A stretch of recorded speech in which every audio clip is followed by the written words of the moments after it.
Assalaamu calaykum.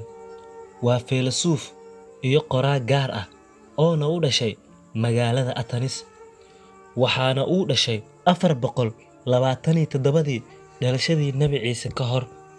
Wuxuuna ahaa arday wax ka bartay Socrates, sidoo kalena macallin u ahaa Aristotle.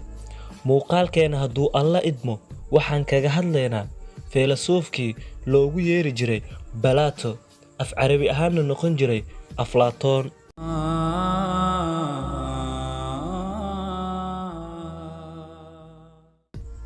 Plato ama Aflaatoon wuxuu dhashay sanadihii ugu dambeeyay xilligii dahabiga ahaa ee magaalada Athens. Aabihii Ariston wuxuu dhintay markuu yaraa, hooyadiisna dhimashadii Plato aabihii kadib way guursatay.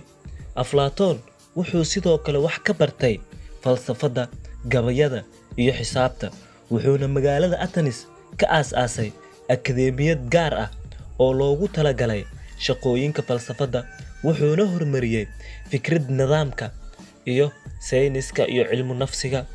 Plato weligii ma uusan guursan oo wuxuu aaminsanaa in caalamka la taaban karo uu yahay midka xaqiiqda, midka dareenkana oo aan la taaban karin uu yahay midaan xaqiiqo ku fadhin. Sidaas awgeeda wuu necbanaa galmada, taasuuna u guursan. Plato wuxuu 12 sano ku qaatay koonfurta Talyaaniga, Masar iyo Soylici, oo uu ku soo bartay falsafadyo badan oo ay ka mid yihiin kuwa raacsan dunida Pythagoras. Markii uu gaarayna da'da 40 sano jirka, wuxuu noqday Athens qaacooyinkeeda ka hadlo, halkaas oo uu muxaadarooyin badan uu ku siiyay dhammaan ardaydiisii Gariiga ahaa. Waxaana ka mid ahaa Aristotle oo ay da'diisu isaguna ahayd markaas 17 sano jir. Plato wuxuu sanadihii ugu dambeeyay ku qaatay inuu wax ka qoro akadeemiyadii uu aas-aasay, wuxuuna saameyn weyn ku yeeshay falsafada iyo dabeecadda aadanaha, maadaama ay shaqadiisu ahayd fikradda la xiriirta xisaabta, sayniska iyo anshaxa.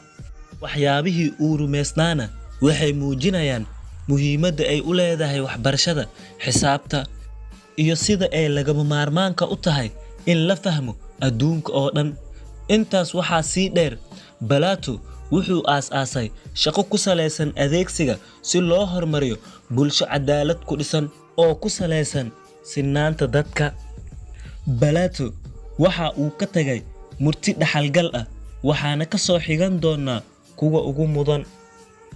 Haddii aad wanaag ku daasho, daalku waa uu tagayaa, ajarkuna waa uu joogayaa.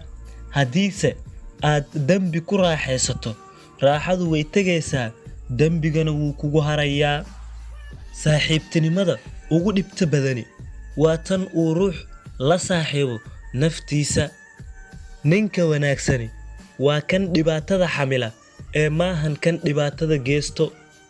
Ruux waliba waxa ayuu noqdaa abwaan marka uu jecel qalbigiisa taabto.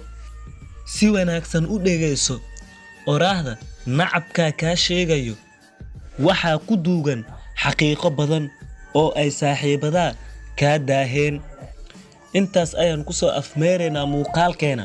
Waxaa inoo balan ah muuqaalkan kan xigo insha Allah.